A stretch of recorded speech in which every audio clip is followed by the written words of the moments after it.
wakati wenzangu wanafanywa hicho kitendo, mimi nilikuwa niko pembeni kwetu kule Zengereni pale BNB miaka hiyo, lakini ni polisi. Mwalimu wakati anawaambia wale wasome, mimi nikaona kila alichoniambia mimi nikawa naweza, japokuwa nilikuwa siwezi kufika hivi. Ndio wanaweza kuona kwa nini kamaliza mwaka 2000 mapema sana huyu mshikaji. Kwa hiyo kilichotokea pale akasema wewe uje shule. Nilipofika shule nikamstaajabisha tena, kaniingiza darasa la kwanza. Pale tena nikafanya vizuri. Akamwita mwalimu mkuu alivyoniona na yeye na kunipa vitesti vyake. Mimi ndio nasoma magazeti ya Sani, alinifundisha mjomba wangu. Nilikuwa naonea donge wakubwa wakisoma ile magazeti ya Sani. Kwa hiyo nikawa najifundisha nikawa nishajua. Kwa hiyo akaniona akasema mpelekeni la pili huyo mtoto. Japokuwa ni mdogo. Nilifika darasa la pili. Wiki moja akasema huyu mtoto mpelekeni darasa la tatu. Kwa mimi nilianza kusoma darasa la tatu. Na mtihani wangu wa kwanza darasa la tatu nikawa mtu wa 7. Yaani mtu aliyovukishwa madarasa lakini kwenye kipimo cha mtihani mimi nikawa mtu wa 7. Kwa hiyo tukasoma kule miaka ya mwishoni mwa 90 Plan International. Nakumbuka mzee huyu alikuwepo bado ndio yuko yaki sana, nakumbuka akiwa anakuja na zile basikeli zao. Kijana mdogo kabisa. Wakatujengea shule. Wakati huko sikuwa nalima miogo shambani kwetu. Hapa tunasoma kule. Wakatujengea madarasa lile na darasa hili. Haya madarasa wakati yanakaribia ndio yanakamilika, tunatoka ile likizo ya mwezi wa 6, sisi tukiwa mwaka 2000 tukiwa darasa la 7 sisi. Ikabidi tukaambiwa la 7 basi waende kule hata wakaambulie kusoma hii miezi iliyobaki mingapi? Nakumbuka nilifanya mtihani tarehe 27 ya mwezi wa 9 mwaka 2000. Kwa sisi tuliletwa hapa mwezi wa 7, wa 8 na wa 9. Kwa ndio nikasoma kutoka katika shule ya udongo tukasoma.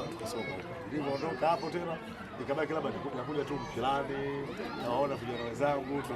Na sasa leo nikasema tufanye hili tukio la kuona tu nirudi katika shule. Lakini nitamani sana nione ile darasa kama lina shida yoyote hata la plaster na nini, basi nataka nijitolee kulikarabati.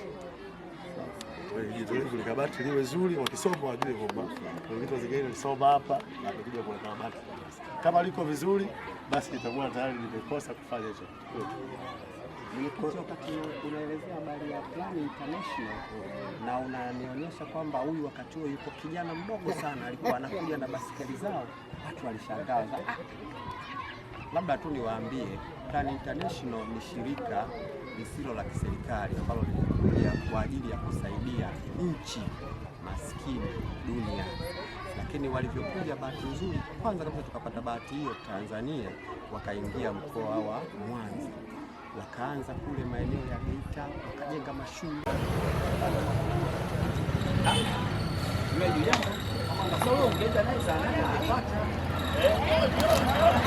Ndani mazuri. Baadaye wakawa sasa wanaangalia wapi waelekee. Wakaja Pwani. Kwa hiyo walipokuja Pwani, mimi nilikuwa ni mmoja wapo kati ya vijana wa kujitolea kipindi hicho kwa ajili ya kutafuta watoto, kwa sababu wao ni sponsor wa kufadhili wale watoto. Kwa hiyo ndio maana bwana sasa tukawa tumepewa vibaisikeli vya kutembelea. Wakati huo hii Visiga, Misugusugu, Zogowale nini Wawa yote kata hii, mimi ndio nilikuwa mwenyekiti wa kata kipindi hicho. Kwa hiyo yani natembea Zogowale, sijui Misugusugu, Wawa, Miswe wapi hivyo kwa ajili ya kutafuta. Tukapata sponsor kweli, tukapata shule hivi tunavyosema hapa Zogowale, tulipata madarasa. Tukaenda pale Visiga pale ile zahanati tulioenda, maana yake pale ni ufadhili wa Plan International. Wakaja shule ya msingi Visiga na maeneo mengineyo, mazahanati Ngwawa na maeneo mengineyo. Kwa hiyo ndio maana hiyo ikawa mwenyekiti ndio nataka kule wapo tayari.